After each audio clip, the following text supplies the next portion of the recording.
The property is on the agriculture A1, single family residential R1B, conservation CO1, and neighborhood business B1.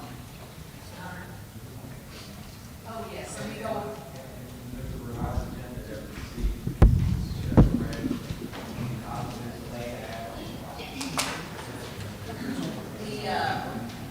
As of 4 o'clock today, Mr. Hunter got notice that the table of item from our prior meeting concerning vision engineering for the 4070 Troy Pike zone change has been withdrawn. So it is taken off the agenda, it's been completely withdrawn, and it's my understanding that Mr. Childers will meet with everyone downstairs on the second floor to explain some more detail about that.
There's a little sliver, and you see it on the plat. You see a dotted line on the plat. Most of those lots are in the R1 zone or that B1 zone. There's a little bit of agriculture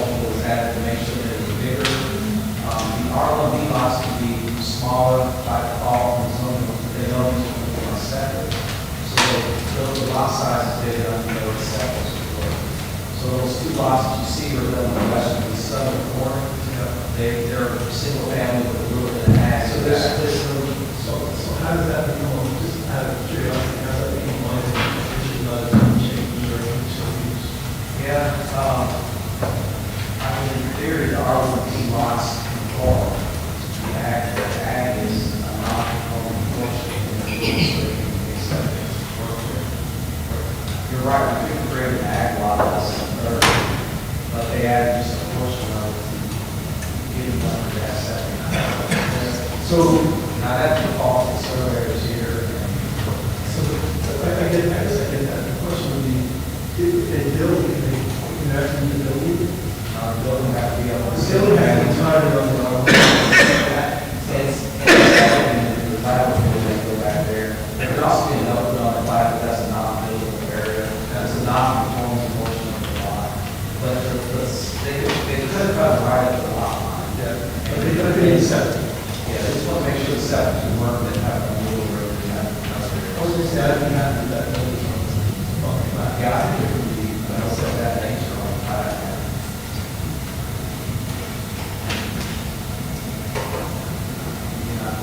just to avoid setting precedent, but understanding. As a drawback, it's on lot. Track 1, 2, 5 has a little portion also, so I'll go back to something that. The other lots are all, and the other lots are all have a little bit of that commercial and stuff like that.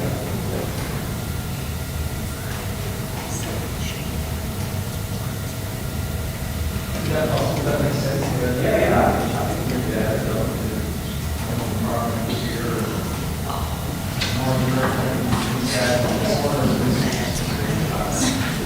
Well, yeah, I'm the executive of Mr. Kane's estate. Mr. Kane owned Ducker Farm LLC, and that would be no issue at all to add that on there. That note, otherwise what you end up doing is having an easement onto the agricultural land for septic, and then you have different owners. It's just much simpler to have it all the property that's being used by a tract within the boundary of that tract, which makes more sense. The other things that we were wanting to do was to show that easement, utility easement that would run along Harmony Lane back to the property behind it, which is also owned by Mr. Kane's estate, and then to establish an appropriate boundary line between the two tracts. And they both reference the Franklin County, Woodford County line, but in the meets and bounds descriptions, they were different. Imagine that. So Mr. Endicott has obtained the location of the county line, and we're adjusting that boundary to make it consistent in both those deeds for both those properties. Any other questions for Mr. Moore or Mr. Hunter?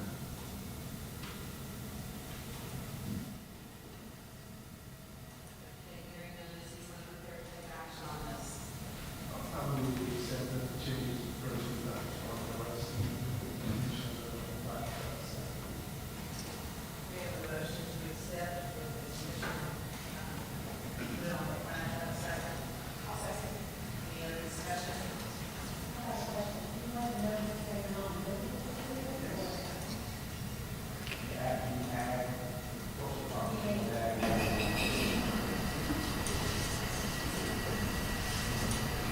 Any other discussion?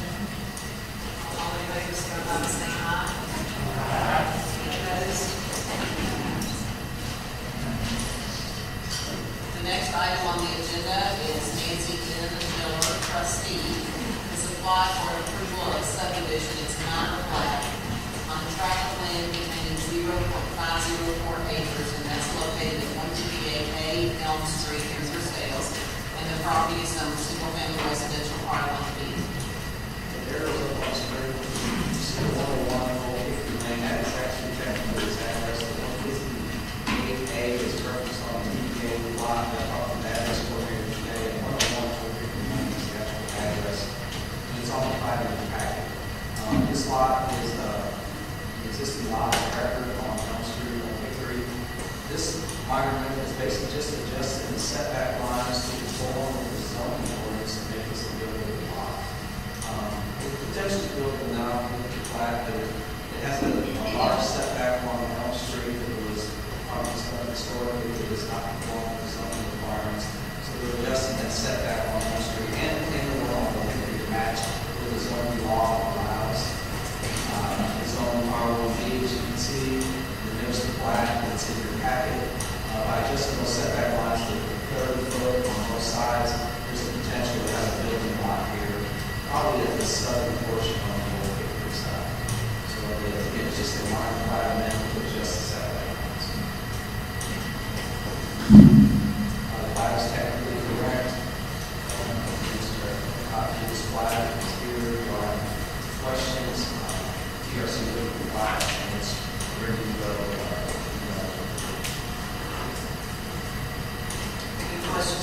concerns on this?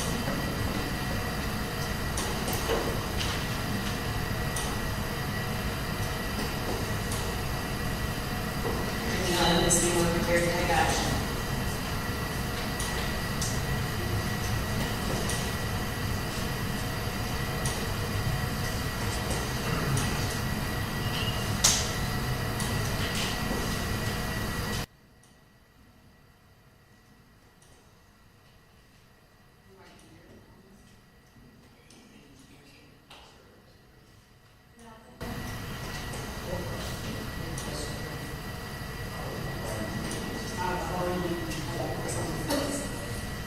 Curious as to the goal, or I guess the purpose of it. This is not, this is just for the start, I'm just interested. What are we doing? You know?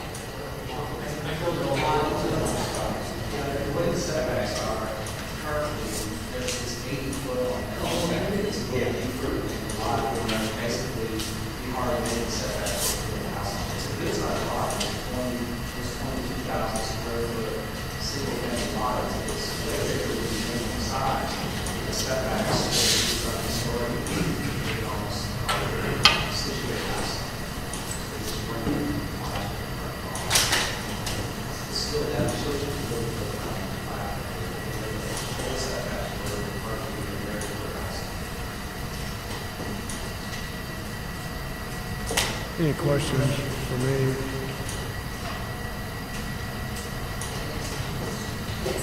Yes, I'm sorry. Steve answered your Steve answered the question. No,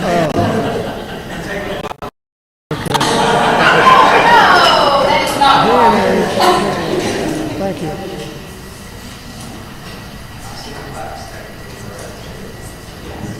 I'll move that the application of Nancy Miller as trustee related to the property located on the Elm Street be approved. Okay, a motion to approve, do I have a second? A second. A motion and a second, any discussion? All in favor, signify by saying aye. Aye. Any opposed, likewise?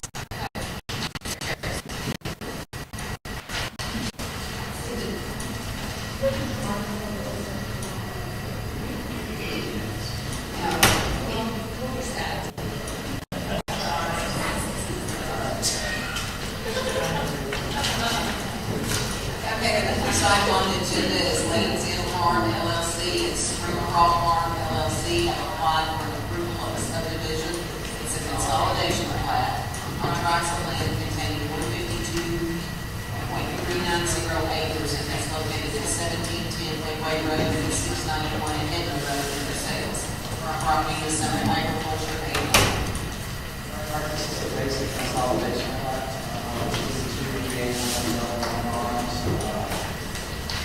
This area along the street, you see the 691 in the lower part, that's Spring Rock Farms. Lansdale Farms to the south, there's other parcels in the east, to the west. This is the zoning map that shows everything's zoning in A1. And you should be revised type as you see. This is the type that's out in the package. Basically, what's occurring, 36.3 acres is being carved off the Lane's Inn plat. Our property is just here on the plat. It will be consolidated with the Spring Rock Farm, which is at 691 acres. That will make that tract 68.31 acres. And then the remaining Lane's Inn piece there will be 84 acres. It'll still have a frontage with the Edmond Road. You can see it as a little strip of land. This is Edmond Road, and that's that area. And you can see actually that farm is still accessible to the other tracts over there, as well as driveways and easements. It does legally still have frontage over the Edmond Road. The lands on farm that we want all of that still is. Farm off the hop, Bruce is at 2635, and it's 691 properties. My last take, the correct, the one that received was revised, is correct.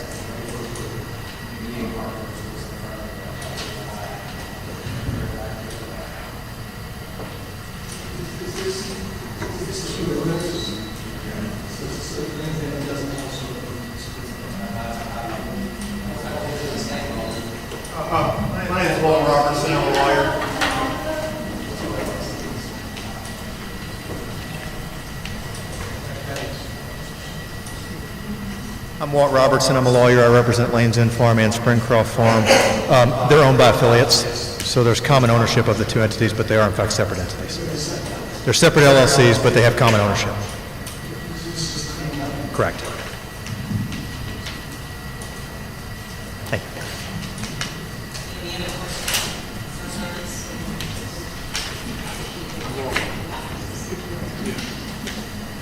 Hearing none, is anyone prepared to take action on this?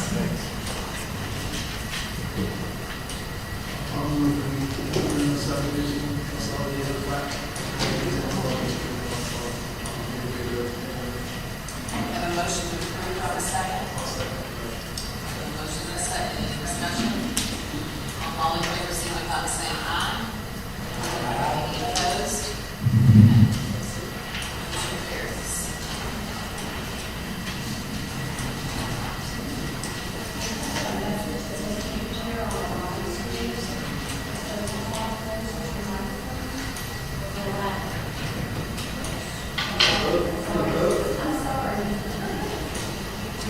Okay, the next item on the agenda is a plat that came down to your seat when you sat down.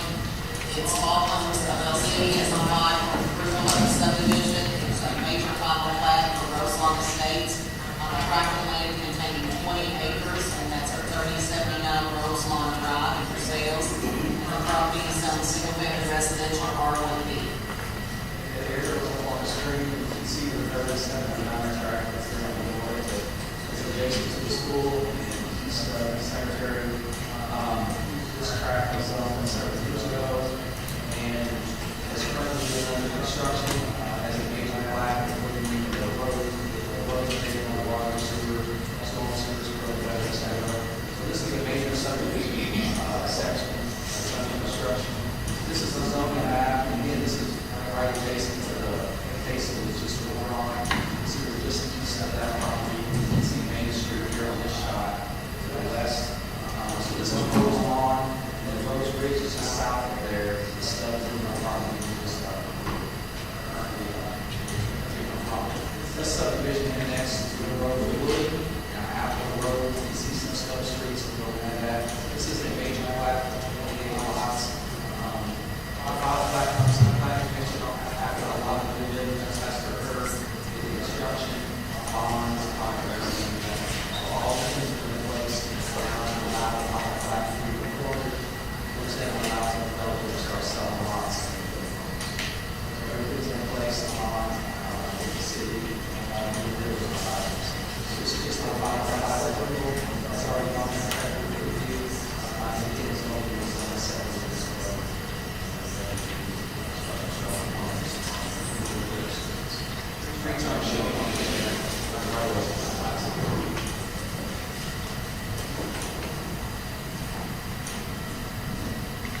I'll move to approve the application by all homes LLC relating to my property located at Versailles-Midway-Woodford.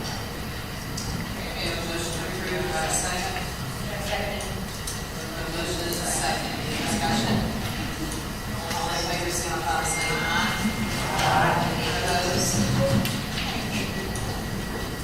Okay, but I back up a little. With your packets, with the minutes from the June 12, 2025 meeting, I'll have a chance to look at those, if anyone wants to prepare for a second and for the record. I'm going to approve the June 12 minutes. A motion to approve, by a second. Any discussion? All in favor, signify by saying aye. Aye. Any opposed? Okay, motion carries. We have 4 will now read items that are our public hearing. The first one, Commissioner Chair Wells is going to take over and recuse himself. The next, first item, public hearing, Will Nelson and Andrew Lever on our application to rezone tracts of land contained in Point Bay, located at 313 Winter Street, East First Street, Midway. The zone change is from 2-family residential R2 and single business D2 to medium density residential R3. So I'll go through this, and I'll give you a summary right off the chair of your first planning commission, half year. You can see there's the 313 property there on North Winter Street. It's a home that has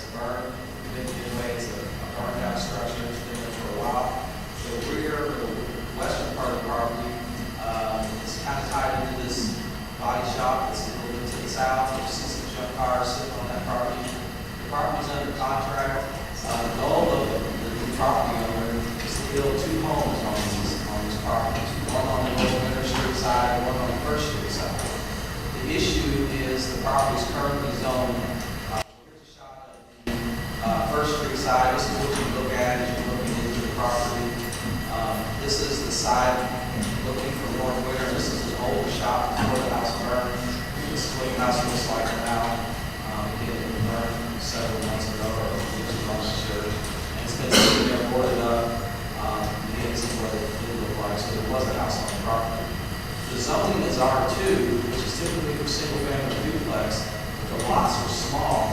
What the applicant wants to do is adjust that lot line to the west, almost right in the middle. So he has 2 nice balanced building lots to build his home on one side and a future home to sell and rent on the other side. The R2 does not allow that to occur because the lot is too small and you can't get 2 legal R2 lots platted in that zone. So the application is to go from R2 to R3, which lets you do a 6,000 square foot lot. This lot is approximately 12,000 square foot, which would let them draw a lot line right down the middle for 2 buildings. This zone change obviously then would get the burned out house torn down, the junk cars cleaned up, the whole property is cleaned up, and we have 2 new single family dwellings constructed in this area. This is a zoomed out shot to show you that a lot of those properties are zoned R2 to the north. They're existing, a lot of them are non-conforming. Let's go and try to reconstruct something. It's hard to do in the R2 zone. If you look at the zoomed out shot, you see the properties right to the north, 314, 315. That line is very similar. We're going to try to center that line because they have 2 building lines. I won't jump to this just yet. We'll go back to the staff report real quick. So I explained everything on page 1 of the staff report. Page 2, 3, board staff report of the comprehensive plan goals and objectives and staff report relevant to a request of this nature. Page 4, staff report getting into chapter 5 comp plan, what we call our area-wide policies. They're outlined on pages 5 and 6. Page 6, then we get into our land use district. And this is the Midway future land use map. It's kind of hard to see exactly where we're at on this property. This is in that T&D section called traditional neighborhood district. It's up there along the western edge there, the south and east roads. So this is the traditional neighborhood district, which is properties that were typically constructed prior to 1968. Generally, these neighborhoods are developed with higher overall density. Contemporary neighborhoods, some have historic significance and respective communities in which they're located. The T&D policies are on page 7 and 8 of your staff report. Again, this is the future land use map. This is a zoomed-in shot of that map. Again, you can see the 313 label there. That's the property we're talking about. This is traditional neighborhood land use district. This stretches from Midway Road to the north. It splits it over Winter Street. Obviously, this is the T&D zone. The T&D zone does allow single-family development and single-family homes. Turn to, let's get this into the next. This is the exhibit we're going to talk about. This is the proposed, this is your general development plan that shows what the proposed plat might look like. This is not the plat at this point in time. And it shows whether just moving that lot line to the west. We create basically 2 6,000 square foot lots, which meet the requirement of R3 zone that allows you to build single family. And that's the basis of the whole proposal. The general development plan, as you see on the screen, is outlined on pages 9 and 10 and even 11 in the staff report. It outlines what the general development plan is required, how it's supposed to be constructed, and what their components are made of. And that's shown on page 11. This is the applicant's general development plan. It wasn't there to submit it, but it's in the application which attached to the back of the staff report. And there is some verbiage on there that says that these would be single-family lots only. Although there's really nothing on the development plan that commits to that, there is some language in the staff in the application that says it's a single-family. The R3, as you know, does allow other things to occur. And I had a couple questions about what else would happen in R3. The applicant has indicated these would be single-family lots. There may also announced those other uses, some of our names. And that gets you page 12 of the staff report. That's where we look at the R3 zone. And you can see right at the bottom of page 12, there are different things you can do in the R3, like single family, townhomes, dormitories, child care, for example. Of course, multi-family could be in there too. Again, that's not the applicant's intention, but without that being on the general development plan, I guess, you can really hassle a lot and change your mind, come back someday and do a daycare or whatever. The conditional use permits of intention to land on an R3 property on page 13.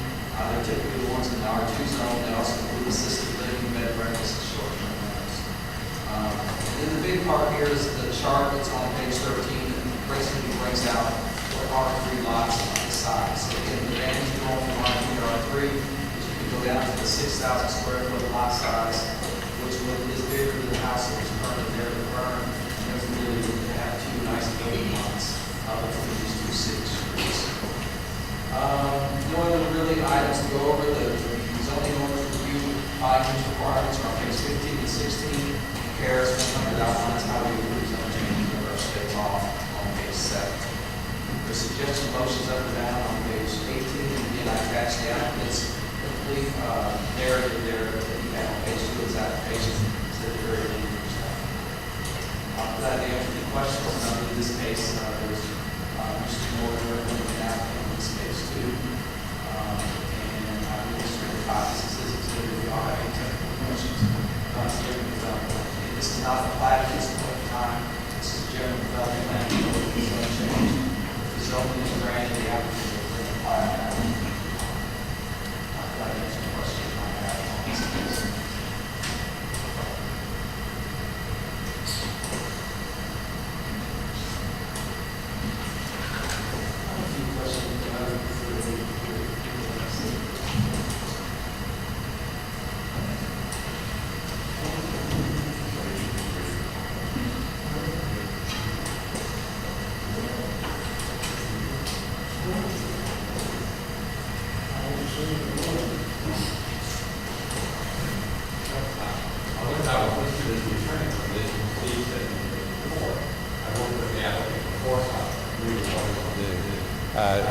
It would appear that when I looked at the application and the report, he's conceded that this property would be used for single-family residence only.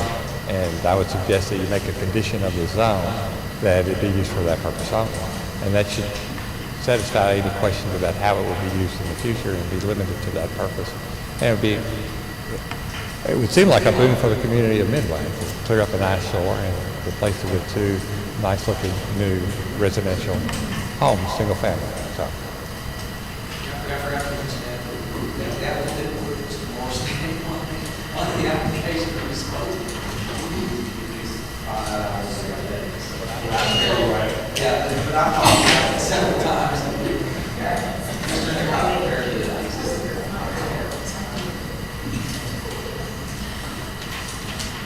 Question for Mr. Moore or for Mr. Hunter. I wonder if the applicant is interested in preserving some of the conditional uses that are pertinent to a single family dwelling, like short-term rental specifically, that if they can let that allow them to come back and tie it into the building plan. So it's single family dwelling for single family use only, or is it a condition?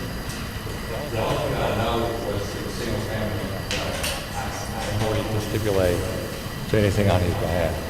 You may want to consider waiting to vote until, especially if Mr. Moore didn't know today.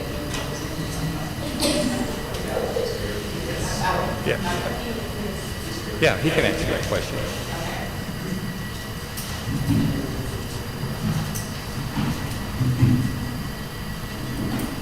Hi, I'm Bill Nelson. Could we call up that picture of the burned out house? I looked at that picture and I thought, who in the world is going to do this? And it's me. So we have no intention of building anything but two single-family owner-occupied homes. I have plans for both. My wife has her plans for our plan, so that's subject to change. But spec house, if you will, 3-bed, 2-bath, about 1,750 square feet. We'll have a single-car, 2-car attached garage, and I will make those plans available. I'll bring them here. They could go out in a packet or whatever. I'll mail them to you, but I'm going to take them to the Village of Midway, and I talked to the mayor over there, and he said, make everything you have available. I have done land development before, and when I walked in tonight, the last zoning change meeting that I was at, and you can tell I didn't come from Kentucky, far western suburbs of Chicago. I walked in, there were 3 police at the meeting. I was so happy. Big crowd. So things were quite a bit more tame. I will make these available. Any other questions other than our sanity? Do you think it's important to have an allowance for short-term rental use? No, I don't. I want these, I got out of the rental business decades ago. I want owner-occupied property. Now, if it doesn't sell, I don't know.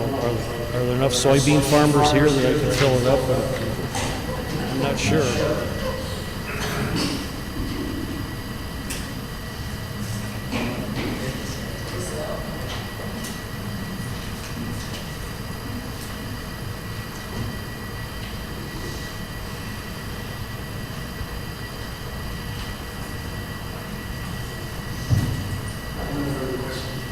We're all looking at you. I'm still left, so, I take your answer to be this is a single owner occupying property. And the attorney has to be really stupid in that. Oh, yeah, that was understood. Yeah.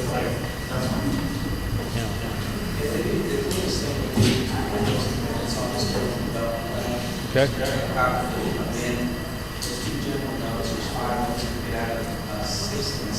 Okay.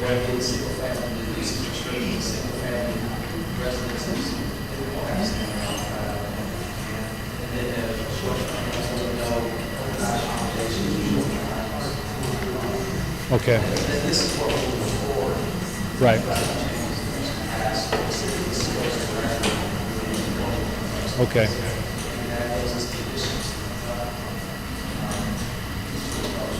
Can I pick those up tomorrow, or maybe your suggestions? I mean, this. Okay, great. All right. All right. Anybody have any other questions of the applicant or anybody associated with the applicant? And this is a public hearing, so any members of the public would like to speak, we'll hear those now. There's nothing else to discuss with the applicant. I didn't officially, sorry, I forgot.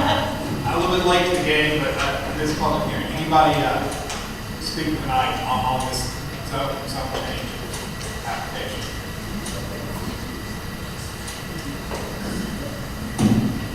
Okay, I'll close the public hearing at this point. So I can't ask this question, but should ask it. This is curiosity. So every other house is too much, because it's already too much, because it's already too much on it. So a lot of them don't want to choose specs. So why did the resolution do that? They want to be private. If they were built on existing lots, They have a hard time meeting the setbacks on the eastern side, and it's a pretty small lot on the house. This allows them to do lots of there are a couple of lots to the north that you can form. yeah, so I know, that's very good though. I understand.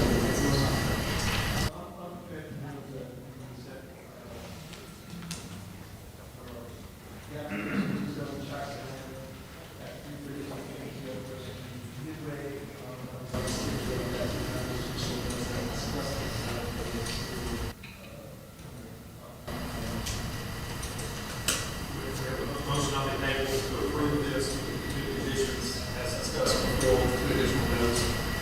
Any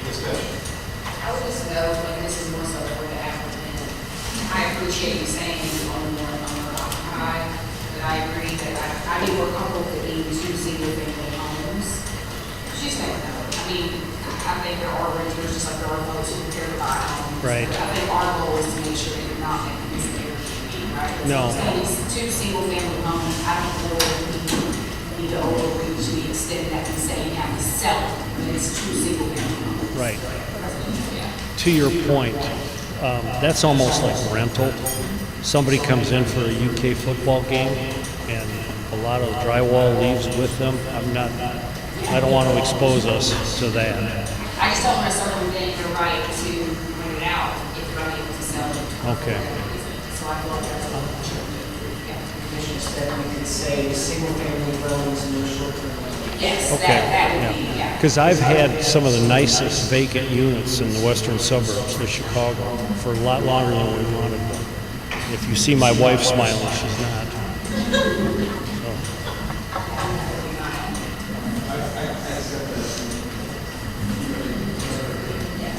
So, Do we have a second to the motion with the amendment? I'll say it. We have a motion as amended with a second, any discussion? Yes, Mr. Chair. Just wanted to add that the application basis its justifications on major changes. I think more appropriately, you can say that it conforms with several goals. As directors pointed out in staff reports, talking about building within the urban service boundary, providing adequate supply of housing, doing build in the traditional neighborhood, and conformity with future needs. And I think those demonstrate conformity with complementary major justification. We're getting rid of an eyesore, wherever that falls in there.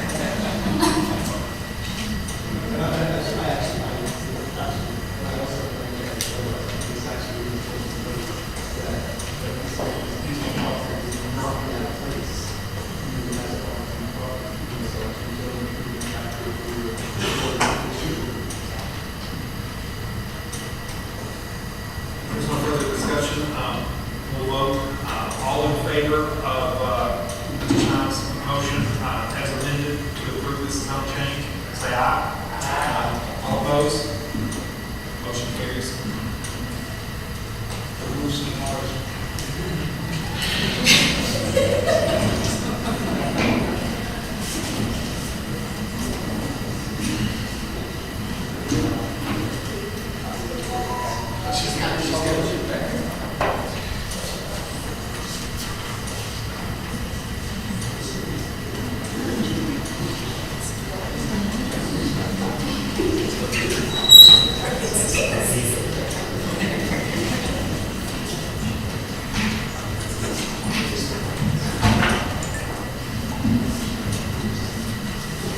All right, the next item is our public hearings. I'm going to open up the public hearing.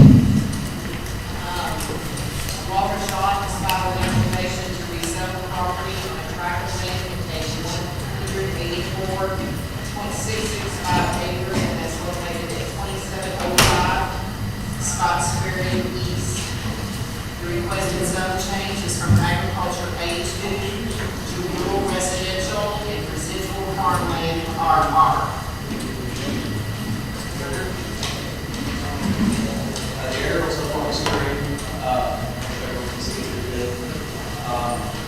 This case was actually before us a while back, and then it was moved along. And we had a plat, as you know, to the north of this property, subdivided some land tracts. And then there was another plat provision on this property that moves some residual farmland to the south, where the existing, another existing rural cluster has already been developed, but adjacent to that existing. So what we're looking at today is this approximately 185-acre tract that you see right in the center of the area. This is a zoning map that shows that it's currently zoned A2. We'll get into that here to see what's happening. On page 1 of the staff report, you see this application was filed on April 24, 2025.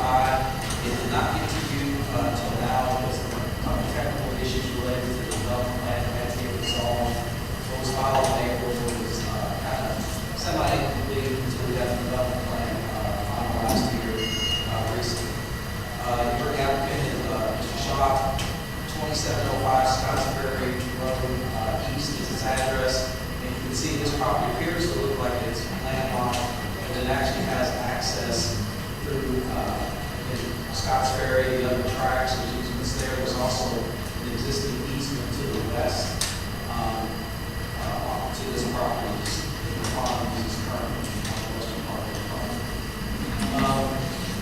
The surrounding areas you can see is mostly comprised of agricultural use, however, there are residential uses to the south. There's several rural clusters. I did the zoom out shot with this little map here to show you what's kind of happening in this part of the county. Several RR developments, residual farmland allocations to go with these rural clusters. You can see from Troy Pike all the way to Gowns, Scotts Ferry, Harper Pike down to the south. We have several different developments of this nature in this general area. This land use district is what we call a rural district. We'll talk about that in more detail in just a second. Page 2 of your staff report, which is the comprehensive plan compliance section or review section where goals and goals and objectives that we feel are relevant. Some of the goals are being addressed under goals. Particularly questionable, we put it in there so you all can see goals and objectives that we think are relevant for a project or request of this solution. We're on page 2, 3, 4, and 5 of your staff report. Page 5 at the bottom, we get into chapter 5, the comprehensive plan, where we get into the 11 area-wide policies. Those are on page 5, 6, and 7. And those are on every zone change, so area-wide policies must be contested as you guys look at the zone change request. We get into the land use district on page 7 of the staff report. As I mentioned, this is what we call the rural district. This is the shot you see up on the screen. It's basically the gray area outside the urban service boundary, outside the small community footprints, and outside of the equine preserve areas, as well as the river district to the west part of the county.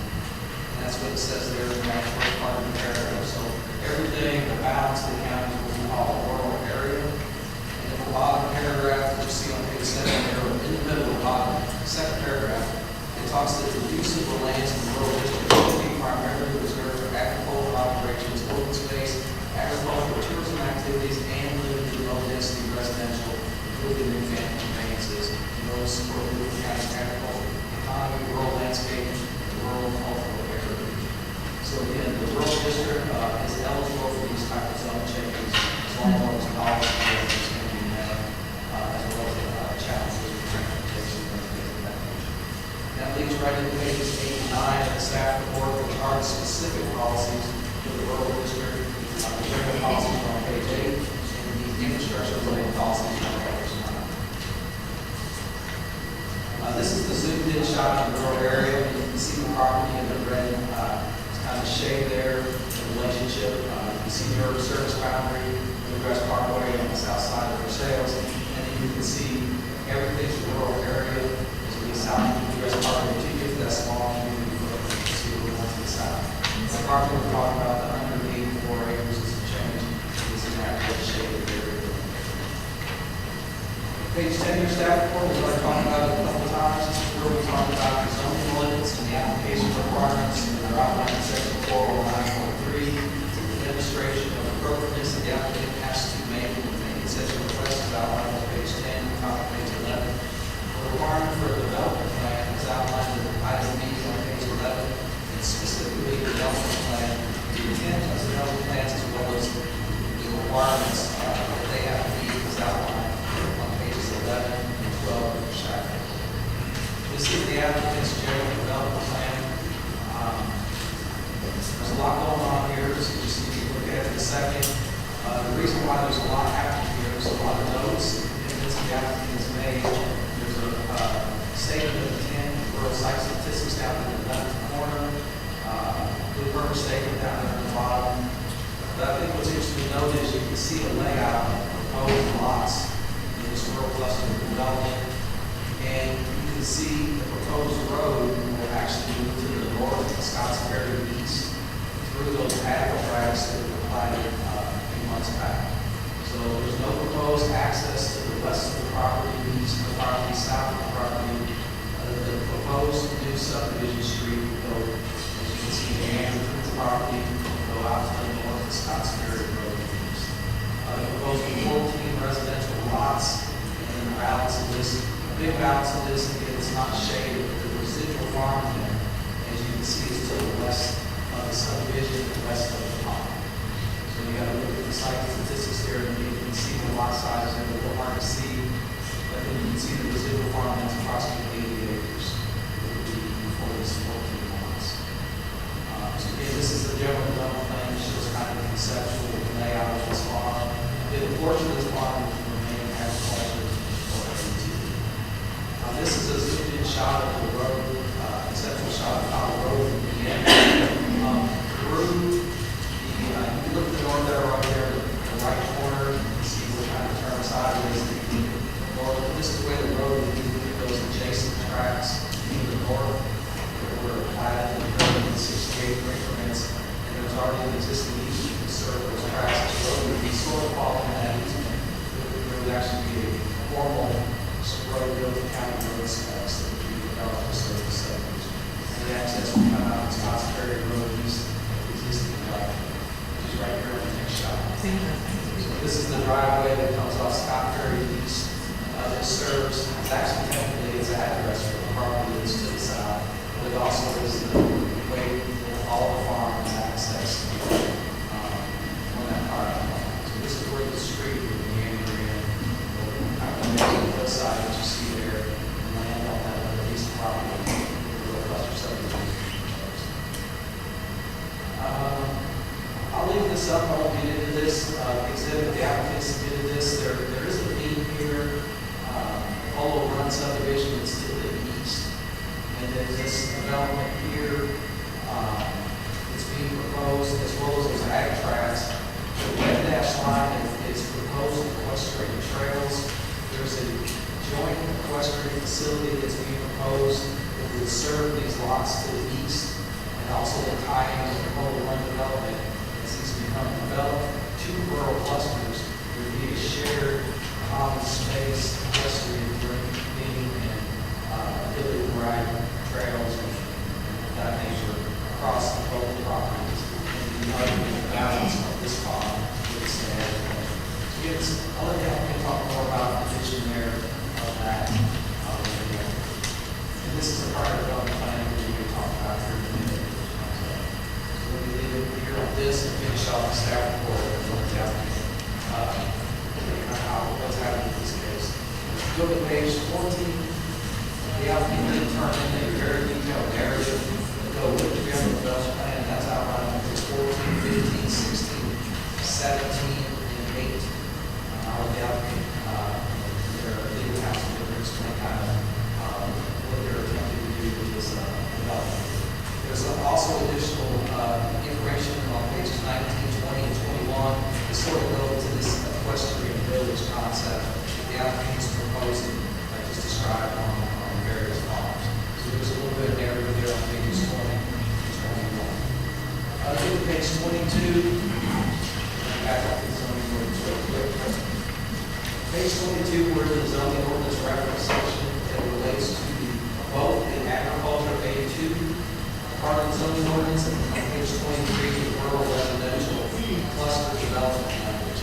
This is by far the longest section in the zoning ordinance for any particular zoning district. As you can see, it goes several pages here from 23 all the way to all the way down to 35. So that section of the ordinance is very detailed on how you build these rural clusters, how you build streets, water, septic, fire hydrants, etc. All that's kind of laid out in the zoning ordinance. I do want to point out on page 24 of the staff report, though, at the very top, the main principal use in the rural cluster zoning district are single-family dwellings. And that's listed up there. There's other things you can do for kind of agriculture related.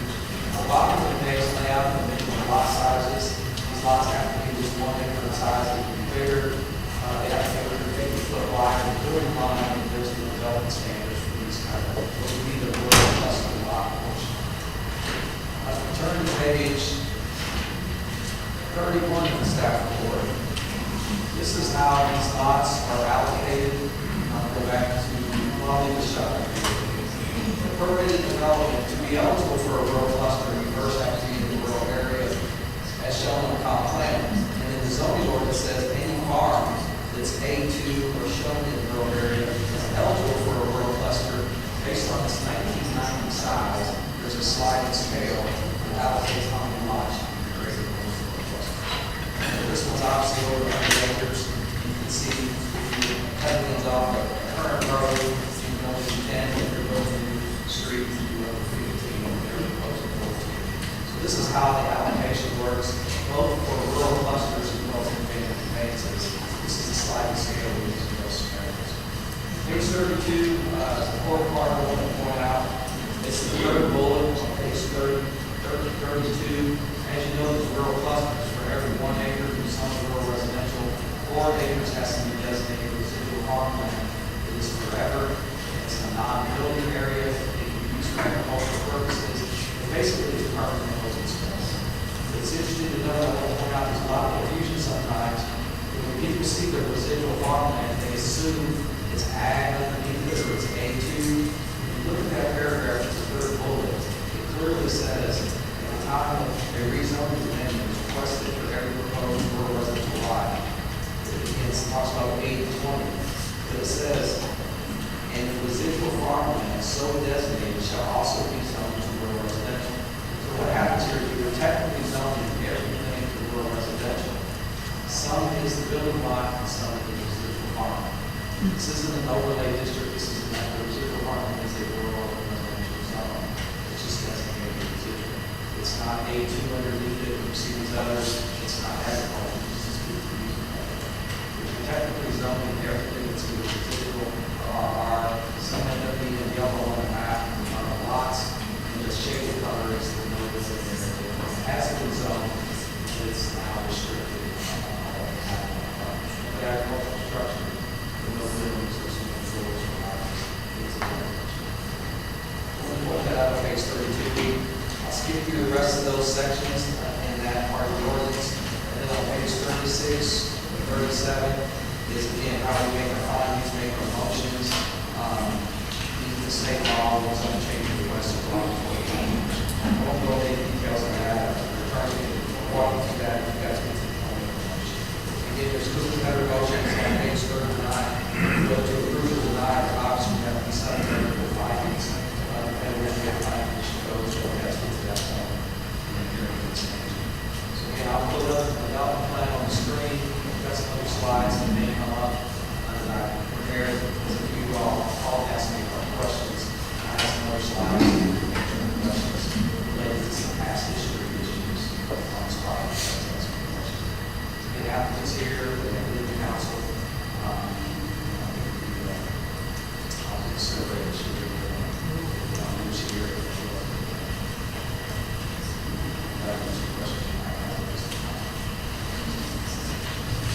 Any questions or comments for Steve before the applicant or the attorney comes to speak? I thought the once we cut this piece of property has already had a subdivision cut off. I know you do too. Am I correct? So I'll walk you through that. I know you was cut off this property many years ago. Yeah, so this is where it gets a little tricky. We'll let the applicant, where this is, I'll just take the staff's opinion for this. So this is a prior development plan for Lakeview, which is the subdivision right there to the south. We'll go back to that slide. This is the development plan at that time. It's this conceptual development plan and the plat. Created the 15 lots in the residual farmland in this zone. If you look up in the top left-hand corner, you see a description that does include this property. So this property was part of this zone change. Actually, you see this instead to the left, it's a little better found there. You can see that this property, when this was 280 some acres, which included both farms. So there were actually 2 farms, 2 different deeds that was owned at this time. This made up this development plan to create these 15 lots, designate the residual, and kind of went across another farm that's been kind of relocated. But this property was part of this zone. That's how it got to A2 to start. So all this was A1, some went to A2, some went to residual, some went to RR. The applicants are back because the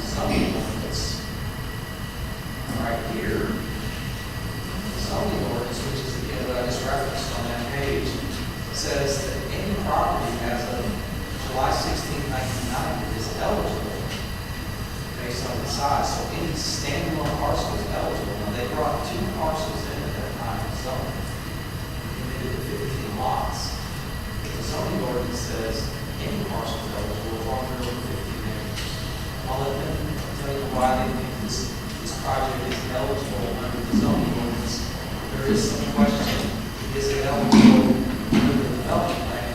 To say that it's restricted under the current development plan, the applicant is proposing in a sense to split this development plan into a project based on the configurations for I got that wrong, so I'll let you do more detail there. We did go back, I'll just point that out to you. This is what the zoning ordinance says. This is actually our 1990 map book or agricultural property book. It's a series of, it's a great pattern to go over the book. So I did this today because again, I've been asking questions. This number 72 is where technically the neighborhood of property right development is. That meeting back in 1990 was 94.05 acres. So you can see it was a standalone tract back in 1990. It's still a lot here, lot 40. Again, these are all parcel maps. This is the book we go back to determine whether you're eligible for whatever property size was in 1990, whether you're doing a rural cluster or a in-family. This is how we go back 35 years to determine what was the property 35 years ago. You can clearly see this property was a standalone parcel 35 years ago. In 1995, when we zoned this property, they did use those units. But the rural cluster only went down on one. Would the 1995 plan remain conforming under our standards if it was separate as the proposal tonight? You know, I'm not sure I can make that determination. I think clearly the development plan applies with the ordinance. It is a commitment, but can the development plan be amended? I think it can. Can it be changed? Clearly they can be amended. This is a new zone change application, which in a sense splits a prior development plan into 2 projects. The zoning ordinance appears they're eligible, but there was a commitment made several years ago that this is all that would occur on the property.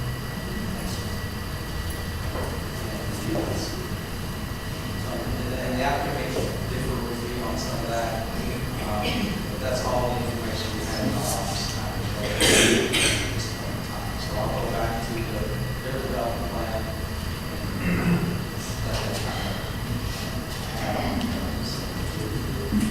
I'll check any other questions.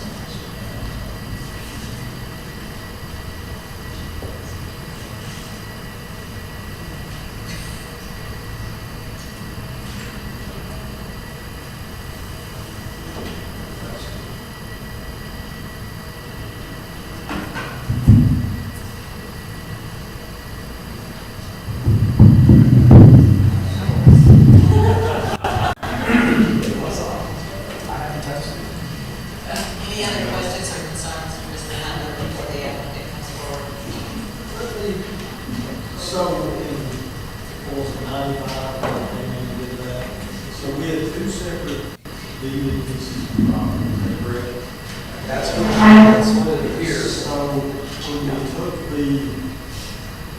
this subdivision here, we combined what was left into 1 deed and left this. So they are still separate. Well, in fact, there are multiple pieces. Now there's 15 lots. There's 3 different sections of residual to the south. The property to the north is 184 acres, and it is very similar to what it was way back in 1990. So that 184 is always going to stand on these. It was 190 back then, but it's 6 acres short, because a little bit of that was moved around. It's basically the same configuration. And it's hard to see on there, but there are 2 different deed references. They're in the exhibit up there on the right. There's clear, we looked up the deeds today. There's 2 separate deeds of these 2 parcels that refer to these 2 tracts right here. These are separate deeded parcels. And that's where we got those acres from.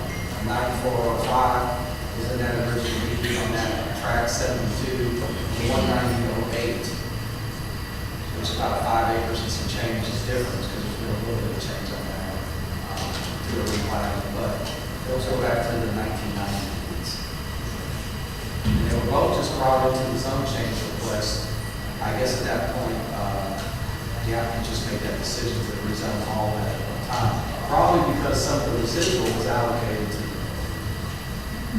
But they clearly left a big chunk of that AT.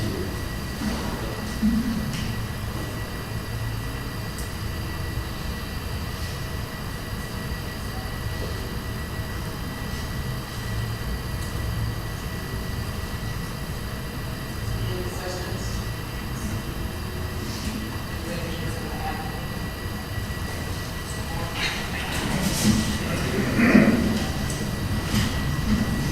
I'd like for Craig to first describe to you what his plan is on the property, why he thinks this is a good business.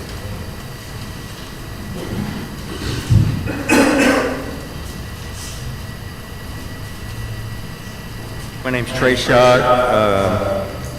Myself and my wife operate River Mountain Farm on Troy Pike with about 6,500 jumper sport horses. And we purchased Polo Run, the farm next to us in 2018, which was 300 plus acres. And it was a natural expansion for our sport horse business. And I was here before with creating that into a rural residential cluster where we have created 12 lots there and have preserved 260 acres of that farm for farmland, which is now completely in hay ground. Chucker Hill lies just to the west of us, composed of the Gaines Farm and the Bohanamine Farm. So we have now roughly 850 to 900 contiguous acres, and our plans are to be a premier equestrian residential village with a combination of 30-acre tracts, 60-acre tract, and a rural residential cluster that will not really be visible to the view shed from Scotts Ferry, just similar as Polo Run houses are not visible to Troy Pike. We will be able to keep about 220 of those acres in farmland. There's not a sport horse facility in Woodford County with facilities and infrastructure where you are able to live and ride on the same property.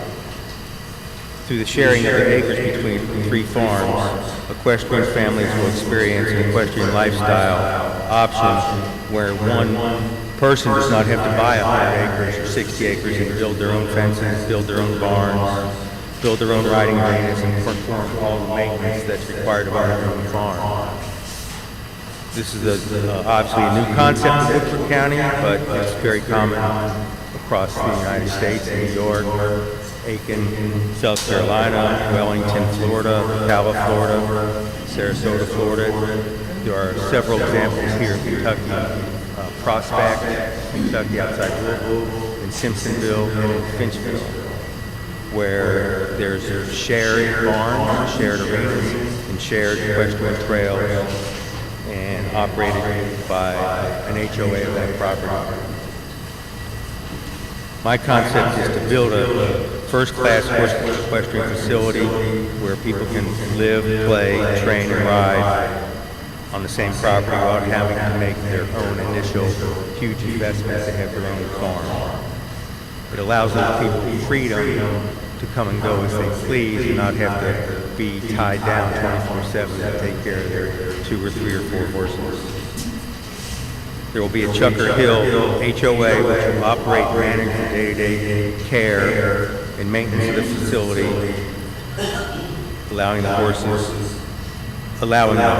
and the residents freedom and time to go about their normal lives.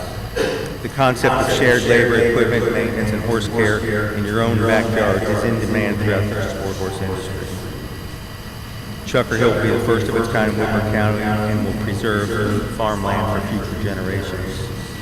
The facilities we propose to build is to convert two existing tobacco barns on the property, convert those to modern horse barns, but using the tobacco barn structure, which allows for large and airy structures for horse health, but we're also keeping the historic value of the buildings on the property. There'll be a outdoor riding arena with an all-weather surface, 120 by 220, and we will build 8 to 10 3-acre paddocks for turnout with automatic waters and ram fencing, complete with run-in sheds. The equestrian trail, which is on one slide here that Mr. Hunter had up there, will connect all 850 acres through the 3 different farms.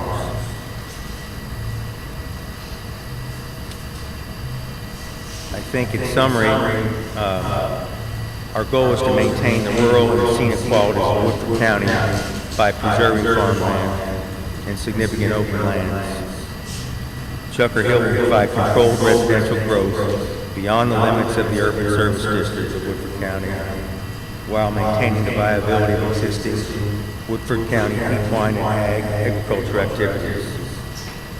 My wife and I are dedicated to the preservation of farmland, while realizing the economics of farming do not really pay the mortgage, taxes, and insurance. Farming and buying a farm in Woodford County does have its financial challenges, and the rural residential zone provides an avenue to create rural housing while protecting farmland. The current permitted zoning alternatives could be 5-acre ag lots along Scotts Ferry, or creation of 30-acre lots on the entire balance of the farm. In my opinion, those 30-acre lots really do not preserve farmland, nor the view shed, and the 5-acre lots that already exist on Scotts Ferry do not preserve the view shed. So we are all about keeping it in a legacy farm for my kids and my grandchildren. My son is a horseman, and my daughter is also a well-known national horseman, and she plans to come back here and hang her own shingle in 10 plus years. Thank you very much.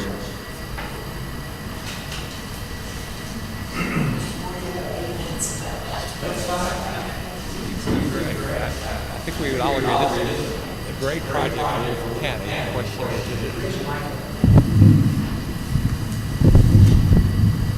is it legal or not? And I'm here to show you why it's legal.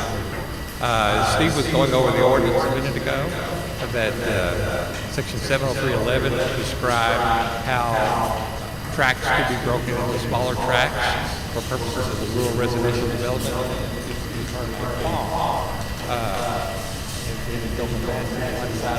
As of June 16, 1990. The term farm is defined earlier in the same ordinance, 703.2, to say a tract of land that existed at that time. As Steve has described to you, as of June 16, 1990, we had this tract of land before you tonight of 185, 186 acres. It's clearly more than 100 acres. It fell into this district. It was suitable for this type of development for up to 15 lots. And that's all that Trey's asking you to do, is to apply the zoning ordinance as it existed to this tract of land. As was described earlier, there was an adjoining tract of land that became the first rural residential development, cluster development in Woodford County. Apparently, there may have been some growing pains with that since it was the first. Some different issues. The people that were developing that showed this tract on the same development plan that they originally permitted. And it was at that time zoned A2. It makes it eligible for further rural residential development. All we're proposing is a residential cluster that's exactly consistent with the requirements of the ordinance. And Trey described to the attributes that this plan will have. It clearly is consistent with the comprehensive plan. So we simply ask that you find that this request is consistent with the comprehensive plan and grant. So what questions can I ask?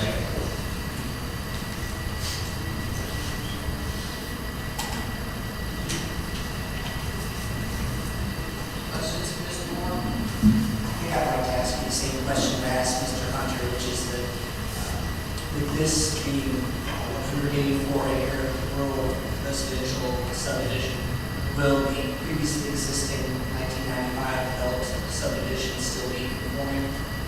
Did that subdivision need this acreage in order to be conforming? That subdivision, the tract that it came from, now has in excess of 100 acres. That was a previous proceeding that Mr. Schott had to increase the size of that to from 94 acres to 100 acres, which would have made it eligible for the 15 lots that it was created to have. So that's really all he could do to fix that. The best that he could do to make it consistent, and he went ahead and did that voluntarily so that it wouldn't lose.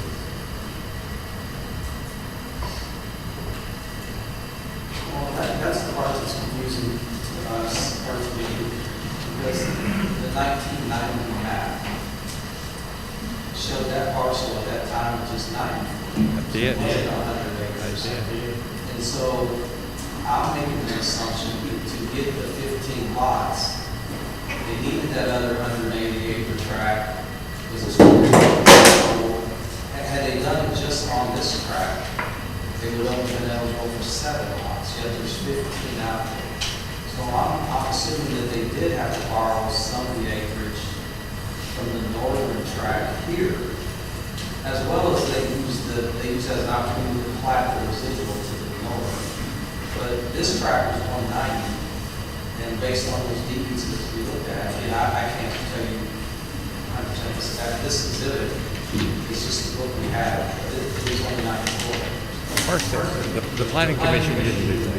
The planning commission voted them down. The planning commission said traffic would be too bad if it went forward.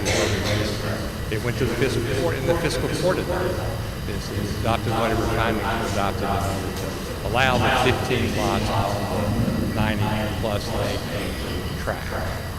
Was it you all?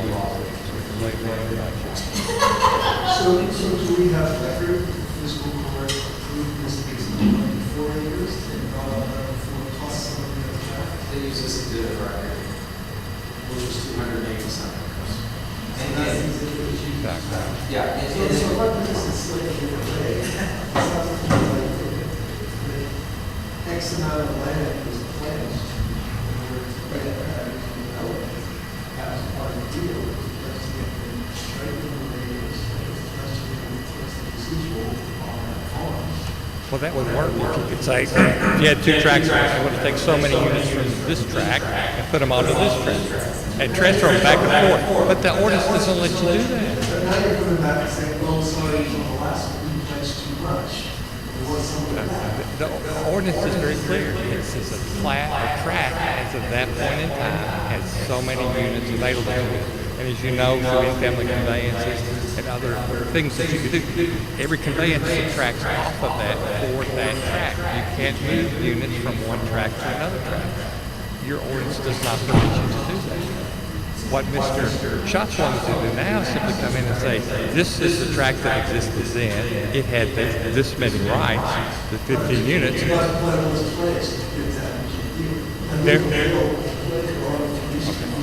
Well, will you show me where it was pledged?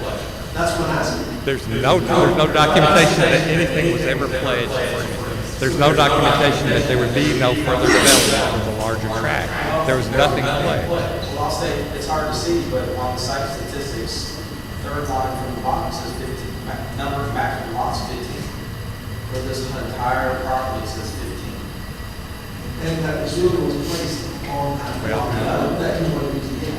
Now, that's why I said this is confusing, because when you read the zone ordinance, I kind of agree with this more, that clearly it says any parcel that's out there is eligible, but then when this was zoned, they used 2 parcels. And they made a commitment. I think there's a note over here on the left, again, it's really hard to see, and I apologize about that, but there's a note about that there will only be 15 lots, and then there was a note about the residual being on the farm to the north.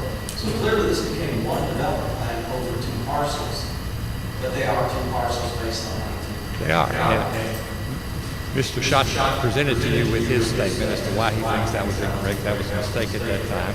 He's tried to fix that by adding the 6 acres on to the 94-acre tract below to give it to 100 acres. That would have given it a full 15 units in and of itself, which is, like I said, is all he can do. And now he wants to move forward and develop the property that he owns under the rules that we have in the existing ordinance. So let me go back to what you said a second ago, Steve. You said this was presented in 95 as 295 acres or 280, I'm sorry, my glasses are not. 284 and some change, it was both parcels. You could add these 2 numbers up right here. but two separate deeds? There are 2 deed references on the exhibit up there to the right. There's 2 deed references on it. So if we just borrow 6 acres, 5.5 acres, 5.335 acres, add to the 95 acres to make that 100-acre tract to allow us to get 15 lots, The correct? zoning ordinance said each particular parcel would dictate your maximum lot count, not a parcel that we're proposing is what it was. Additionally, the residual went to the north, we platted on that other parcel. They didn't really split these deeds. It's not clean to really figure out what deed is which, but there are 2 deed references. It's a legal description. So when you do a zone change, you have to present a legal description, 1 acre, 10 acres, 30 acres. They zone 284 acres to something other than they want. And now we're back with the zone change. And to be fair, this is probably the first time you kind of zoning on top of another zone. But in the city, this happens all the time. You might go in zone B4 and zone 30 acres, and then someone comes in later and zone something, I-1 on 8 of those acres. Well, that original development plan, in a sense, becomes cut with a new development plan that supersedes the prior. That happens all the time in the city. We're back in the that development plan, the new one sets foot, and so the old one's still a record, it shows 80 acres, now it's not. It's before the new one's I-1, and now we have 2 development plans. That's kind of the concept here is we're bringing a second development plan to set on top of the original. The original was a commitment that runs with the land. It says 15 lots on 200 acres. But still, it's a piece of property. It was 27. So the way I look at that is the original piece of property was maybe I used the verb, because a non-conforming piece of property that we borrowed 5.5 acres from the 109. So the 190 is still a conforming piece of property if we want to put 15 lots on it. I can't say for sure how because right now it's more than that. It's actually 1, 2, 3, 15, 18. It's actually 19 parcels now. When you count the labeled lots, the residuals on 3 different pieces, and then this match. Technically, this original development plan is now on all-term tracks. Things have changed since 1990. What the zoning ordinance says, again, and maybe something people want to visit someday. The zoning ordinance keeps going back to this July 16, 1990 day and say, okay, whatever you were, here's what your rights are going forward. The assumption is if you change anything, you just lose numbers off that slide. So we can document that this was the way the parcels were shaped in 1990.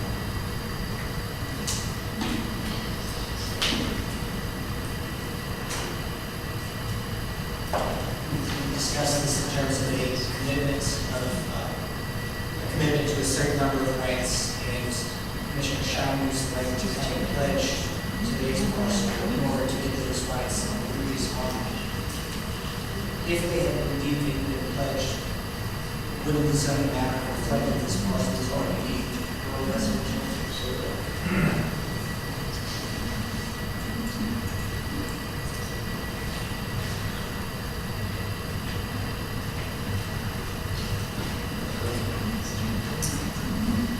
My question, sir, is that he's told that he wants to keep this farmland, I know the 15, 20 acre tracts, 30 acre tracts, and subdivision, I know that's not a farm. Well, if that's how you define it, he's doing all the other things he wants to do. The rest of it will be open and it'd be farmland, it'd be preserving the vistas, everything that's in section 703 of the zoning ordinance about what you want in your residential cluster.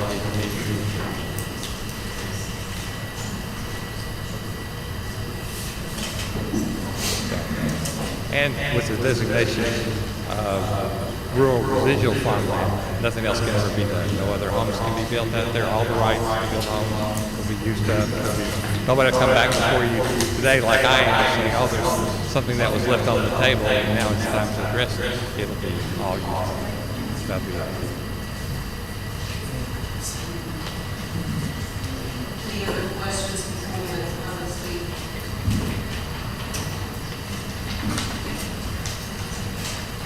I'll let you pick up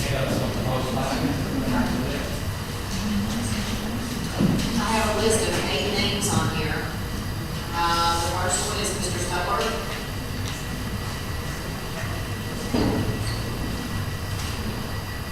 Is there Mr. Stubler that would like to speak? Okay, moving on, Brian Eddington. Hello. If you don't mind to state your name. Brian Eddington. And let's hear what you got to say. I am a homeowner of the Lakewood subdivision. I purchased that lot. I'm the second owner of, I've been there for 31 years. We purchased that lot from Berlin Johnson, the developer, at that time. My wife and I love the area, purchased it for the reason of being out there without being in a city area, moved from Lexington. We were told by Berlin point blank, there can be no more lots built on the Bohannon and Meyer farm. I can't make it any more clear than that. That's exactly what he said. That's what was communicated to us. And now that's being changed because the name of the farm got changed. And I don't think that's the intent, but we are here to say that that is not what we were told when we purchased the lot, and we've been there ever since. Next I have Donna Eddington. We didn't know we were signing. Okay. Nancy Basham. Okay. She said she was there as well. Susan Webb.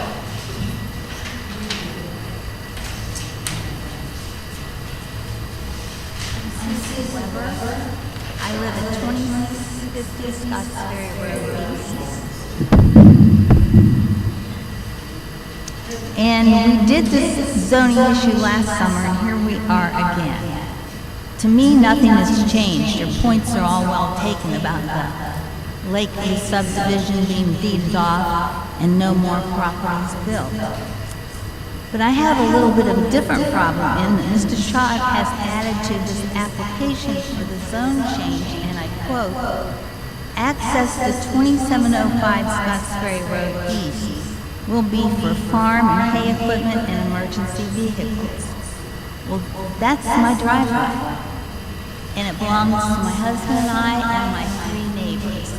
Our deeds say we own that 100%. This statement that I quoted should not have been in his application, as my husband and our neighbors own 100% of this paved quarter-mile road.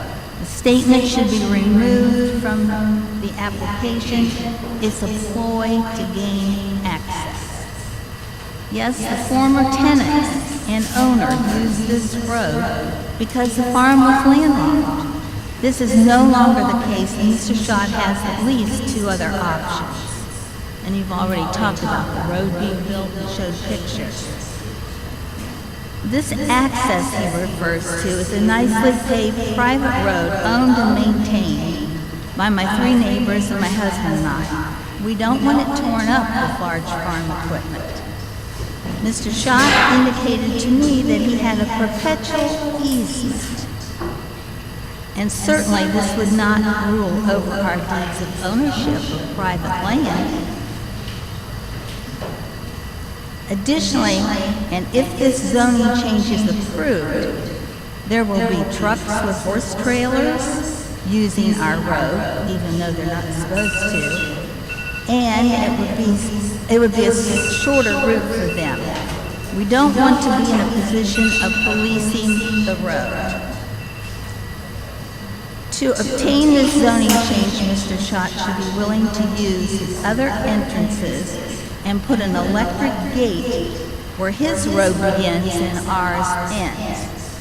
This should have a no trespassing sign on the inside of his gate, so people trying to exit this way would have to turn around. Also, if this zoning change is approved, and I hope it's not, we will be overrun by heavy equipment, cement trucks, for the construction of these new homes. Our nice private road and small neighborhood should not be inconvenienced with Mr. Schott's newest endeavors. Thank you.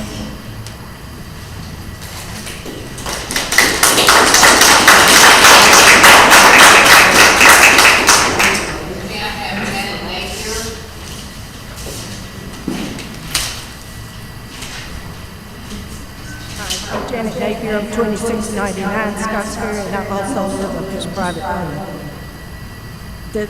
I'm not a very good speaker, so I'm going to read it.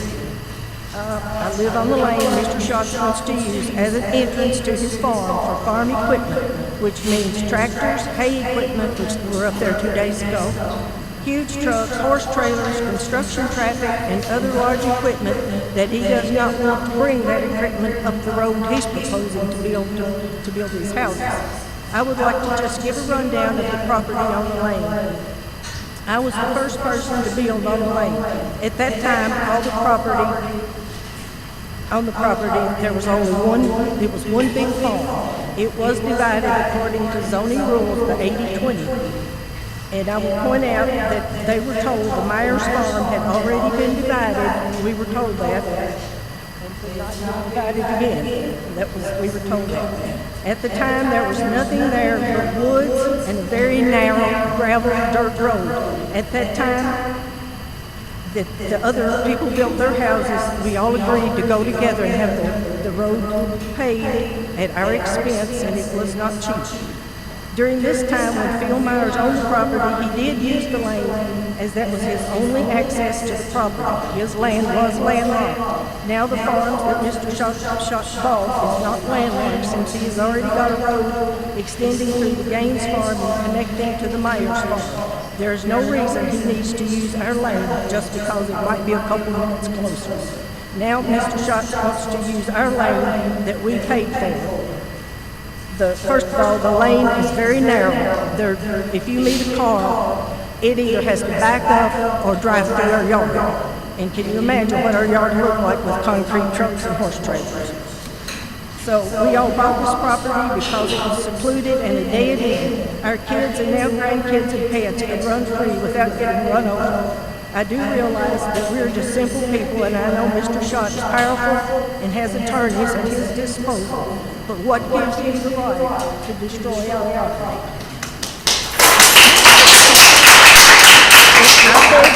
If you do approve the zone change, which I am very much against for several reasons, one being the water pressure, then I would make the stipulation that he is not being able to use our private lane for anything. Thank you.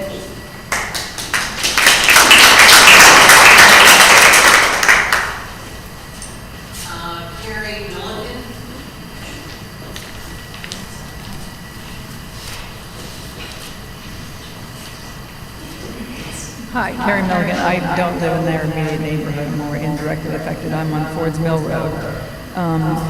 When you put these big equestrian places in, it was us feeling that you wanted there were more of those happening. It changes the character of the whole town. And I've been in Aiken, I've been in Florida, places in Florida, and I'm not sure that's the direction that we want to go. And it makes farming harder. As you said, farming's hard enough as it is here. But when you get all these big developments going on, it makes it even more difficult to farm because the roads are more difficult, the taxes go up, all the expenses of everything go up.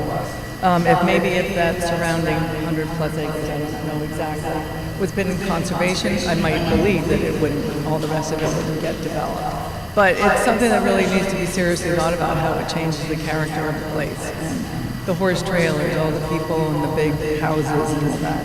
And I just wanted to say that.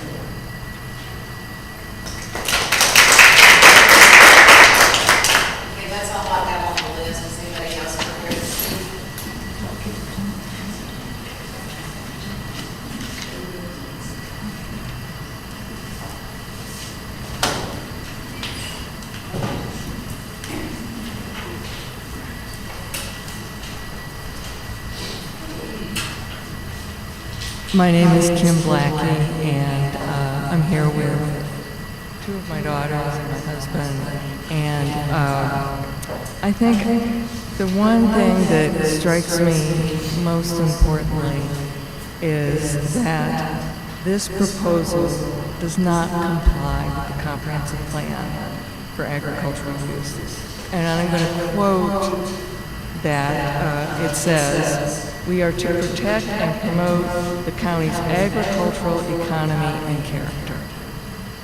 By dividing up farmland, that's not doing that. And that's the main, is that correct? It's the main input, the main thing that under agricultural use, that's the number one goal we should have. I'm not sure this is doing the number one goal in the comprehensive plan. On other notes, it's interesting, there's this interest to preserve farmland being promoted with this project. Well, the Gaines Farm back in March or April of 2024 got divided up into 30-acre lots that we don't think is preserving farmland. Oh, well, we didn't preserve that farmland either because we did it into 30-acre lots. We also did in-family conveyances on that farmland. So I don't know how heartfelt this preserving farmland is. The other point I think I would make is, I think Steve talked about it, is that and I think a few of you others have hinted at it, it was one farm. There were two deeds, but it was one farm, and that's how it was laid out. And you cannot put a different application on top of that. It may be true in the city, but in the county, this was the whole reason that this rural residential was, whatever you call it, policy was adapted. So if I don't think you can just go and change that. You have to look at what your laws already say. I also think it's interesting that the 6 acres, I was here in March when, I think it was March 15th, when the 6 acres were moved over to the other farm, moved up to Lakewood from this other farm. And I can't remember which one of you it was, but somebody said, "Mr. Schott, what is your reason for doing this?" And he said, "It's for farming." I don't think that was what the move was about. But we couldn't do anything because that was what he said. So I think it's concerning. Let's see if I have so many points, but I think, I don't want to go over my time. I just would say, the one last thing I would think about is that we're really looking at making a change in all of this, where the rural residential goes to, correct me if I'm wrong, Mr. Hunter, 10 houses on 20 acres, so every house has to have a 2-acre lot. These will only, and so we're just about to make that change. But we're going to allow 1.4 acre, 14 houses. I'm just not sure if that's what we really want to do right now. It's a tough time. I know there's lots of growth pressure, but again, I'll just go back to protect and promote the county's agricultural economy and character. Thank you very much.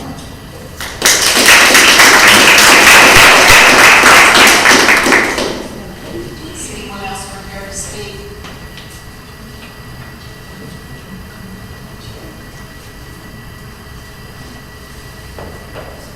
Okay, no one is. I'm prepared to close the hearing.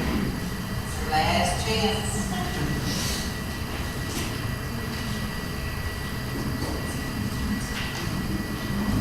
Okay, public hearing is closed.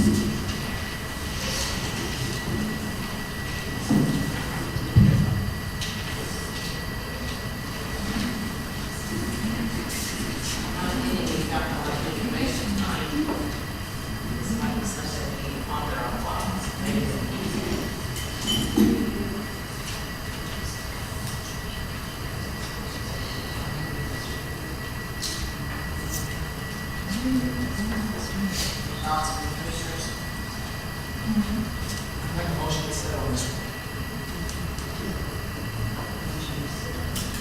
on the second, how long they for it. 10 years. So I have a motion to, what is it, I'm saying, to hold it off for the next meeting. Set on whatever it is. Yeah, it's taking a little too. It's uncertain. What do we think, what do we think table it will answer for us? So I guess in the meantime, we table it. What are we table it? What are we looking for? What do we need? The roads. Yeah, that was, is there an easement or not, I guess? Yeah.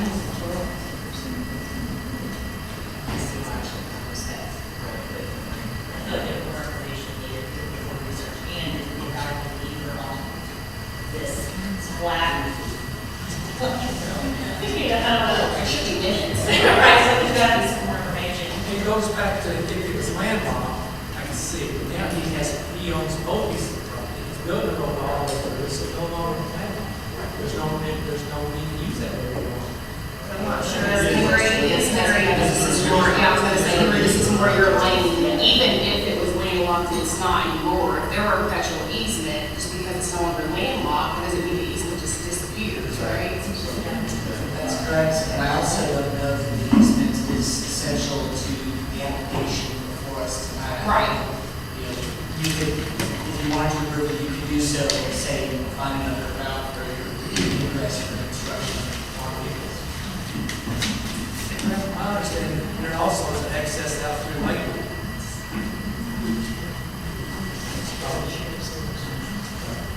That's your thing, I don't know.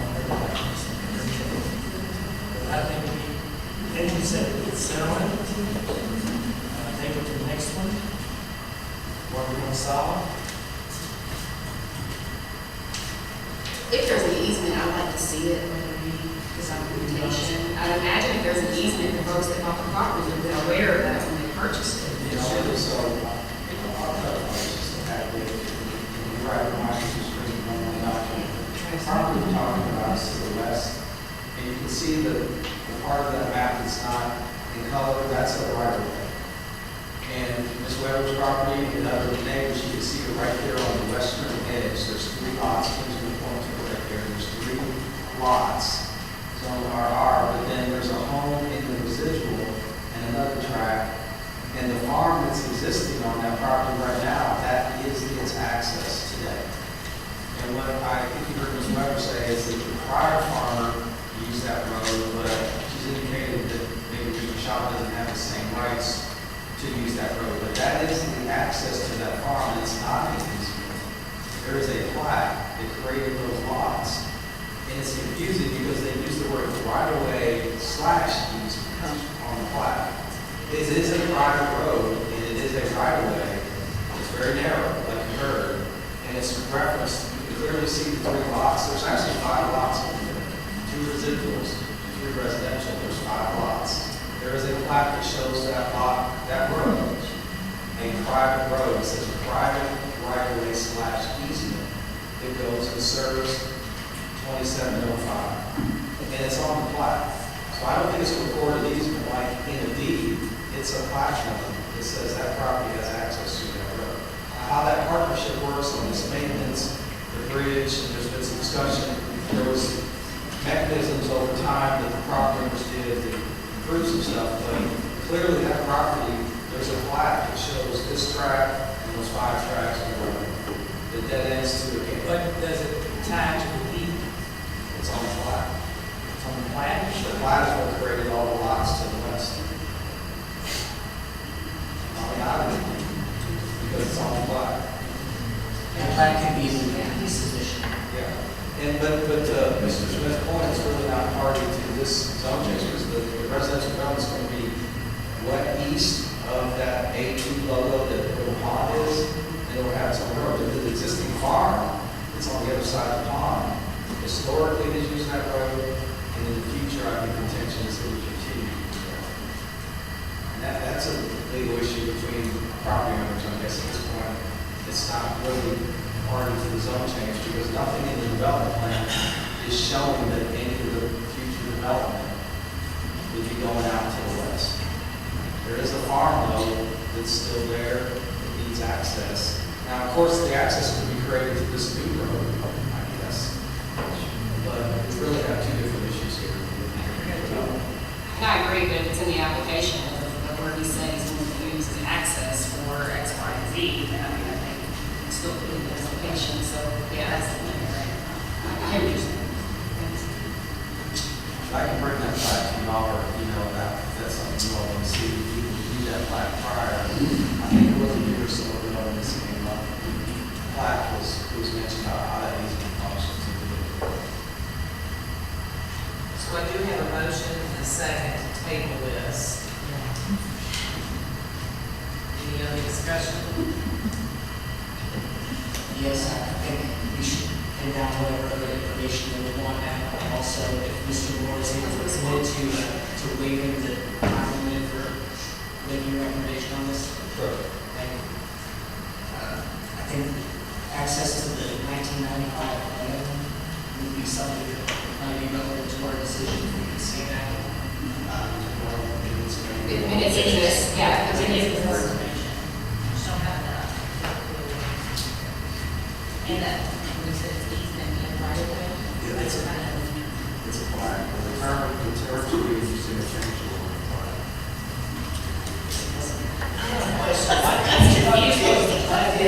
Berlin Johnson had a partner on that. That's how you create right of ways. You're not ready for that partner on this development. As far as fairways business.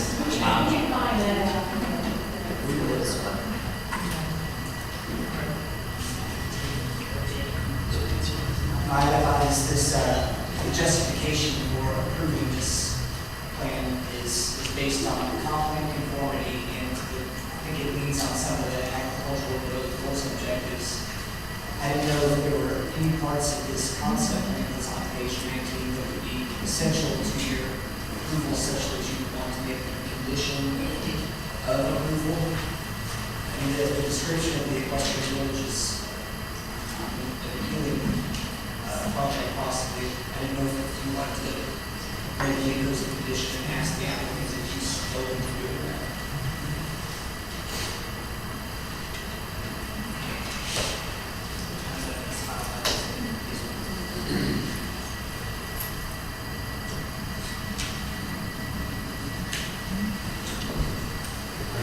That could be something we need for the next so next time I'll start raising issues.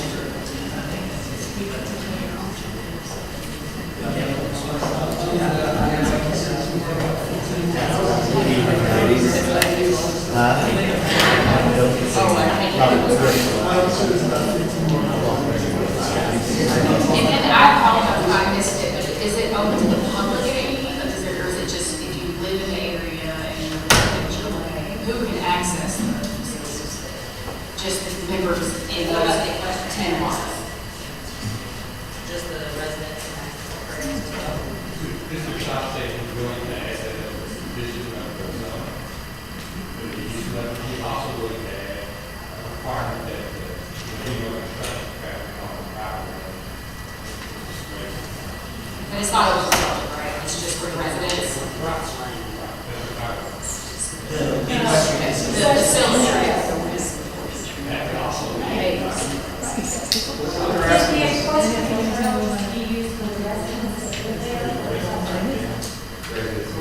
It's not a public facility. Can I say something? It's too late. Sorry. Question pertaining to this question. And if we table it, just so we're clear, so we're not back here like we were last time, are we going to reopen the public meeting, or are we going to have to? Yes. Okay.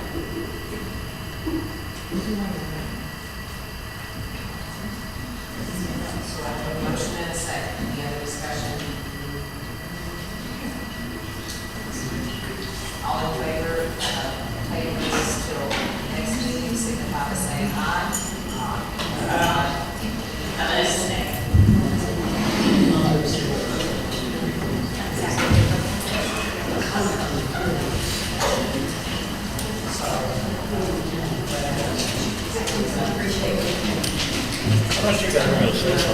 Can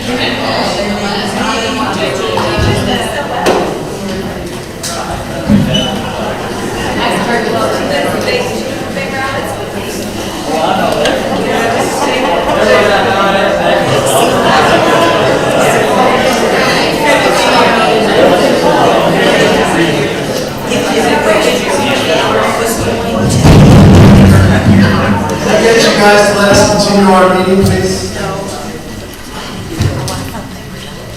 Thank you all very much.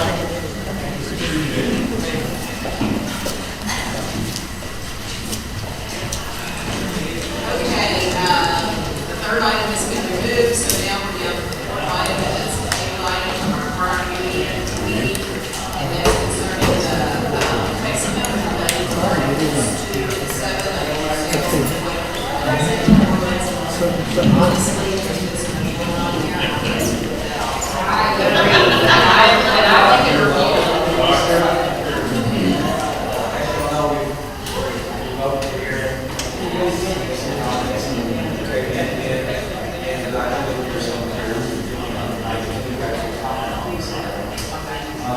But I think the plan is the same, to table it for all Tuesday, see if there's confidence, for no hurry here.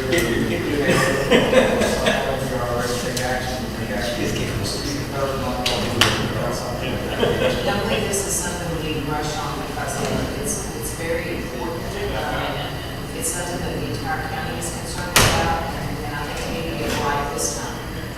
I do believe there's someone that indicated they were coming tonight. So far, we just had a letter set up, and this morning was testified on my side.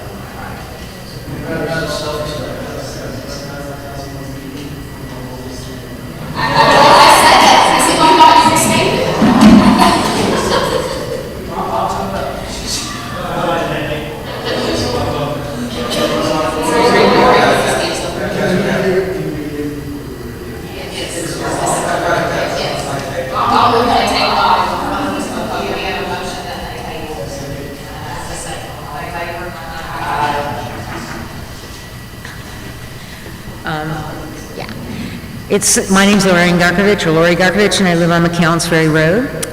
I've been before you on this particular issue several times. You probably think of me as just this cranky old lady, but it is ironic that these two tabled public hearings, what we just had, the prior one, and then ours, are on the same agenda. It is ideal that you have illustrated the very incredibly important reason why the proposed text amendment should be considered as rapidly as possible by conducting that prior public meeting. So let me explain why I say that. Okay. Each day we wait to find the perfect solution. Means that there is less agricultural land to keep intact for our food security and our economic future. It takes hundreds of years to form just a few centimeters of topsoil. It takes about 2 minutes to pull a bulldoze it off, and it's gone forever. Last year, or between 2017 and 2022, Kentucky lost 500,000 acres of farmland. A lot of those were in Woodford County. We lost in Kentucky over 1,000 family farms during that 5-year period. We are, quote, facing the biggest structural change of any state's ag land base in the U.S., according to Will Snell, who is the UK ag economist. And I just want to remind you that when ag is not just something to look at, okay? It's an economic activity. And let me just illustrate that for you. The market value of ag production in Woodford County in 2022 was $235.8 million. Per farm, it was $342,774. That occurred with total farm expenses of $187.6 million, or $272,622 out of that market value of 342. Farmers tend to buy their inputs locally, okay? So what are we talking about? In 2022, feed purchase by Woodford County Farms, $10.1 million. Hired farm labor, $54.6 million. Contract labor, $2.6 million. Property taxes paid, $4.26 million. Utilities paid, $5.18 million. Repairs and maintenance costs, $11.6 million. Fertilizers and limes, $2 million. Seeds, $1.2 million. Gasoline, $4.66 million. As we walk, I've gotten frustrated at this, and that's why I didn't talk the last time. I told Steve I was just so frustrated. I feel like for the last year and a half, I've been watching this endless loop of a video of a group of people standing around and looking up and saying, the ceiling's leaking, we should do something about it. And we keep looking, and we keep talking. Boy, we really got to do something about that leaky ceiling. What should we do? What's the perfect way in which to repair this ceiling? And all the while, the ceiling continues leaking, in this case, loss of agricultural land, and then it goes down, and the hole gets bigger, okay, the loss of agricultural land, and below it, the foundation of the house begins to erode away, because that land is gone and urbanized, it's not going back to agricultural production. And I think we just have to come to a place where we say, hey, we'll never find the perfect solution to this in-family conveyances. But the longer we delay, to use a statement by one of the existential philosophers, to not act is to act. Because when we don't take action to change the system or the set of rules as they stand now that permits the continued loss of agricultural land, then what we are doing is choosing to act to allow it to continue. So my plea to you is, please, don't delay anymore. This is not minor. Think of how many of these rural residential and in-family conveyances you've dealt with in the last year and a half that this issue has been before you. And it's not slowing down. So that's my request, is to let's stop looking at the ceiling leaking and let's do something about it. Thank you.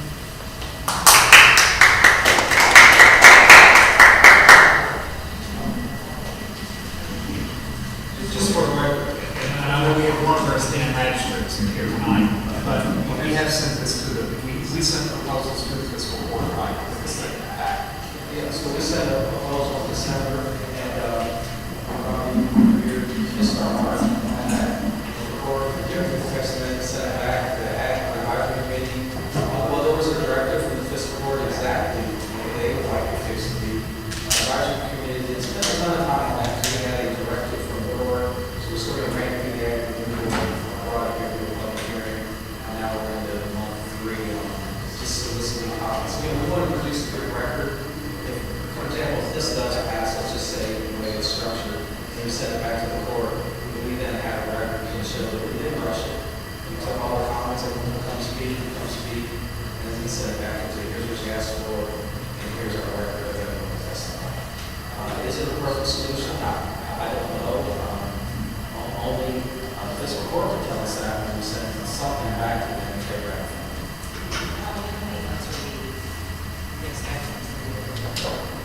I just prefer you all on that. I think it's more fair, because this is only 3. Should we have another advisory committee meeting?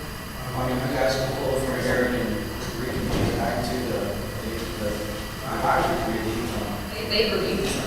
They reviewed it, but we talked through that we got a directive from the court, so we didn't really put our touch on it much, because this is a rare time where the fiscal court would literally send us bullets to say, this is what we want. They voted on it directly. And so the advisory committee did not spend a ton of time wordsmithing things or saying, hey, bullet number 8 doesn't make any sense, we might do this. We just ran straight to a public hearing to let the public comment on what the fiscal court asked us to do. In a sense, we're playing football back and forth, but it could be either way. If you guys want to go back to the advisory committee, I would assume we'd be changing what the court asks us to do. What's in front of you now is verbatim what they asked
think we just didn't push very much on it. I think the community is so hung up on this in-family residence.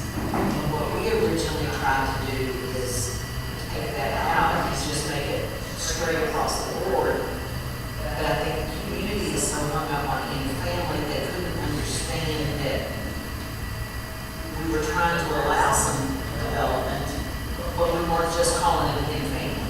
Be more flexible for our farm family to maybe bring it out for different reasons, and just build a house. Instead of just, and I think the community, when we took the words in-family out, I think everybody panicked and thought that we were trying to say you couldn't. But we were just trying to change it across the board to limit some development. The bullets are detailed, and there could be a few that might be problematic for the staff going forward, as thresholds that are going to be a feature in family. But, and then I see that our initial proposal went from potentially having 10 or 15 lots. That's sliding scale. That's okay. That's only 100 acres, potentially be 15 lots. Our proposal, we'll go back to 2. It's still 2 in the current corridor. So it's a little bit of a week and a half, but there are those other bullets on the number of years that has to be held. So there are parameters, affidavits and all that. Yeah, they're different. So if we go back to community, that's what We just add this out with the commission, that board advisory committee. We had a better agenda.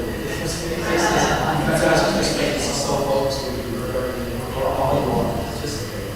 Whereas the advisory committee is just a handful of folks who could, this is actually last meeting time, so you should come, so, I'm sure all of you all have feelings about this. So it's going to be invested, we don't have a meeting, where we just have this discussion. Or, so, you give us direction, you want us to change some things.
this entire paragraph.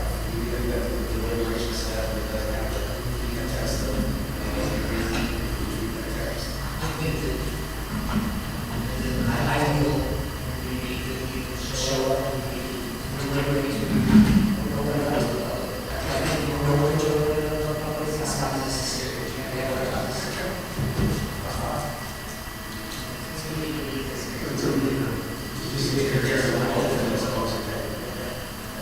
That's great. Guys, you got that. Take notes on anything you want to talk about. And that's special.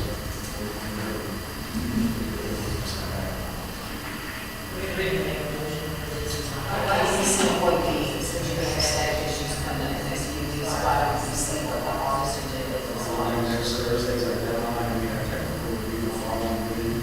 Got pretty heavy board adjustments for speed laws, I say, we do it next Thursday.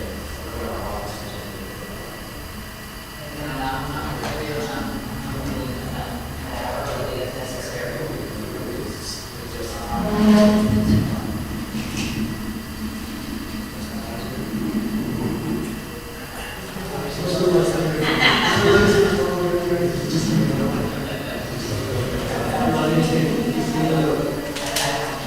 Make the motion to table the eventual purpose of the law. Everybody prepared to make a motion to table?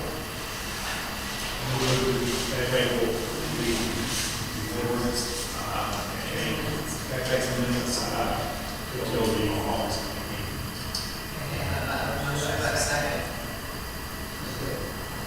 All in favor, signify by saying aye. Opposed?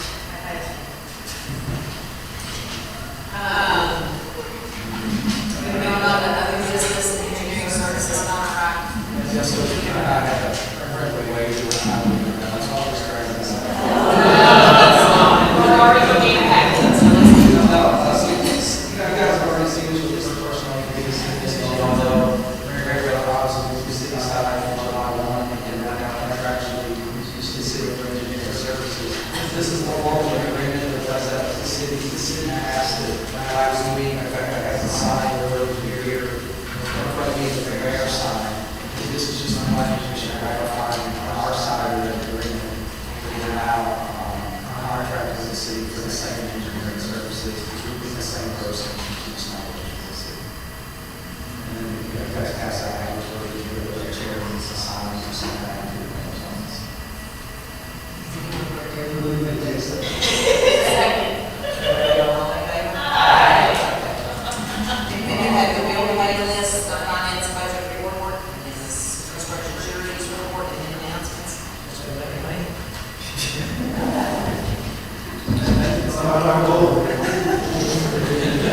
Contrary to voices of the city. I move with your turn. I'm sorry, as I mentioned, this is actually the last meeting. She's tendered her resignation, and in fact, the city has already made an appointment effective on August 1, right, remember, on the city side, the city or sales side, August 1. Actually, she's the same